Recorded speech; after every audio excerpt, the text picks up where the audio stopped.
अरविंद आणि रामा या दोन फलंदाजांच्या माध्यमातून नो चेंडू पंचांनी घोषित केलाय. म्हणजे रिप्ले ऍक्शन जॅक्शन रिॲक्शन पाठीमागच्या षटकामध्ये देखील पाहिलं होतं. पहिल्या चेंडून 12 धावसंख्येवरती जबरदस्त फटका. मिळाच्या क्षेत्रामध्ये लावण्याच्या क्षेत्रामध्ये चेंडू जातो माध्यमातून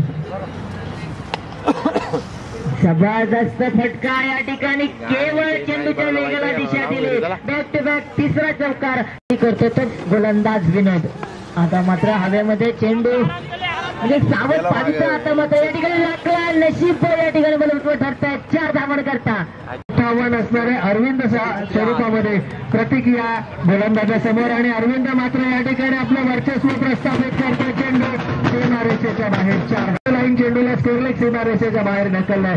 आता मात्र उजव्याची बाहेर टाकलेल्या चेंडूवरती जबरदस्त गोळाघाती प्रहार आणि चेंडू जातो वाईट दरम्यान सीमारेषेच्या बाहेर 4 धावा. फलंदाजाने अरविंद ज्यांना पहिल्या षटकाच्या अंतिम 2 चेंडूवरती यावेळेस मात्र पुन्हा एक बार लॉफ्टेड ड्राईव्ह जाणून बघून चेंडू हवेमध्ये ढकललाय आणि चेंडू जातो सीमारेषेच्या बाहेर 4. फक्त केवळ 6 धावांची आवश्यकता. 31 धावा धावफलकावरती झाल्यात.